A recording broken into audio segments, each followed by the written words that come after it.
I'm Sharon Bill. Welcome to my Music Theory Tuition series where I work with you step by step through the ABRSM Discovering Music Theory grades. I'll work through every single exercise and explain everything you need to know. You can access information about the books I have available to help you on my website. Go to sharonbill.com. For advert-free and longer lessons, you can become a patron at patreon.com/SharonBill. If you can give me a like, that would be super, and please do subscribe to my channel to stay updated. You can support this channel by buying me a coffee at buymeacoffee.com/SharonBill. Moving on to exercise 4 on page 42 of the Discovering Music Theory Grade 1 booklet, we're now going to look at a little bit more of opportunity to explore this topic of intervals. And so exercise 4 is going to ask us to write the missing numbers to identify these intervals. So we're going to name the distance between these notes, starting from the tonic and counting upwards.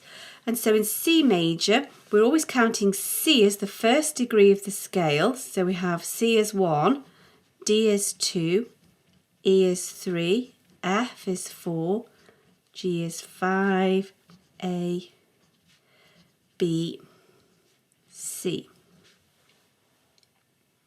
And so we can always make sure that we're in the correct interval. Of course, it must be just this particular step of 4 up to F. Any other octave won't do that. It's way bigger than a fourth, isn't it? But it's just a good double check to make sure that you've not forgotten to count this first degree of the scale, because if you do, we know that C is 1, 2, 3, 4, C to F is a fourth, but if you forget to count C, we can end up with 1, 2, 3, and then we're incorrect. So it's just a good double check, but the octave can't be jumped as well. So here we can see we've got a 1, 2, 3, 4, counting line, space, and so we know that we are correct. Now the tonic has moved up an octave, but the principle remains the same. We have C to D, 1, 2, that's a second. And here we have a C to a C, and that's 1, 2, 3, 4, 5, 6, 7, 8 steps. So that's an interval of an octave, or you can say eighths.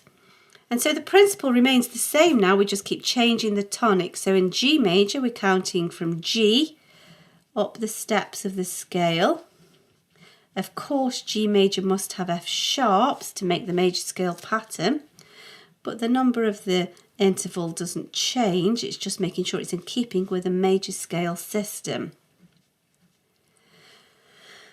And so if you feel that you can just go ahead, then by all means go ahead and answer all of these, and then we can check through them together. If not, keep working with me for a little while until you feel more confident, and then just access back into the video to check your answers when you're ready.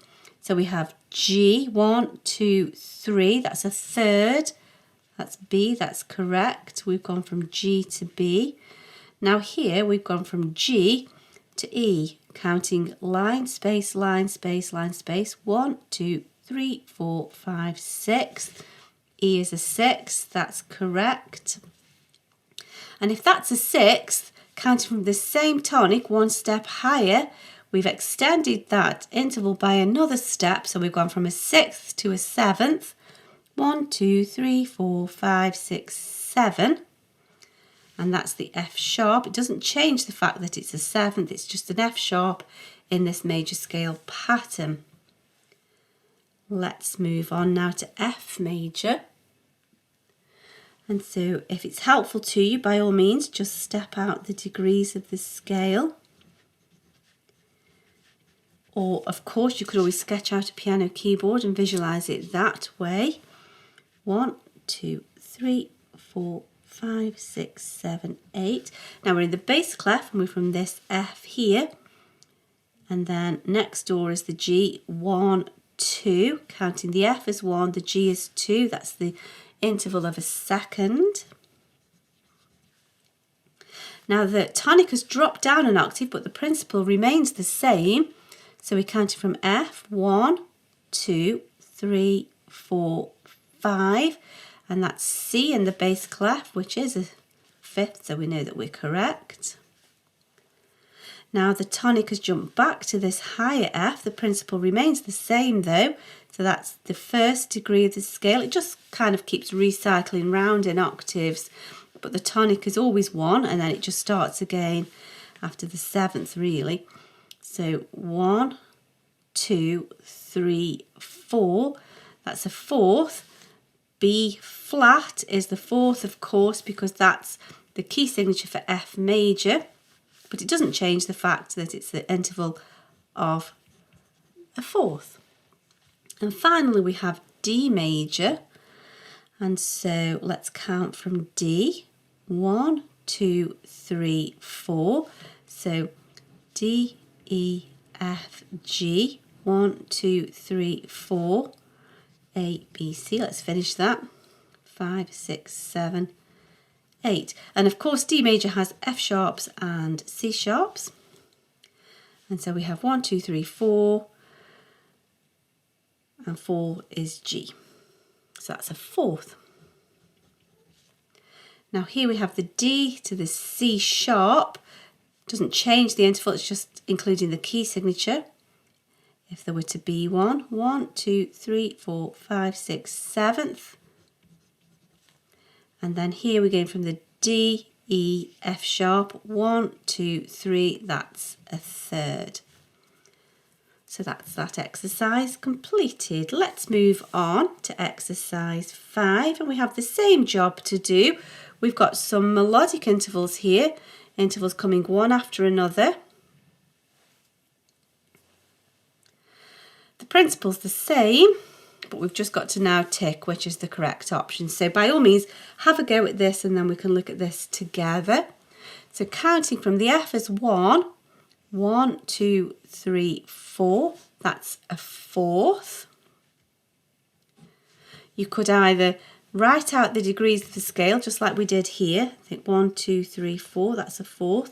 Or by all means, you could just look at that on the piano and think F is 1, 1, 2, 3, 4th is a B, but of course it's B flat because F major must have B flats in it, but it's still the 4th, it's B something. That B is the step of the scale, 1, 2, 3, 4, so B flat is the 4th.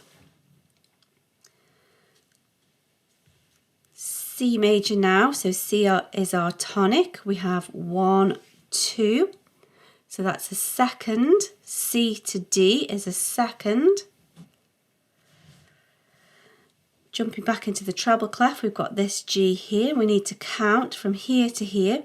G is 1, then we're counting line space, 1, 2, 3, 4, 5, 6, 7. That's the 7th, it's F sharp, because G major pattern must have F sharps to make that major scale pattern. And so it's a 7th. And then finally, we have this D major interval, counting from treble clef D. 1, 2, 3, 4, 5.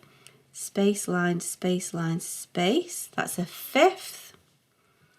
And you can double check that because we know that's a letter A, a note A, and A is the 5th. And so we know that that's correct. I hope this is helpful to your studies. Please do like and subscribe to stay updated. If you'd like to support this channel, you can buy me a coffee. And for advert-free lessons, you can become a patron.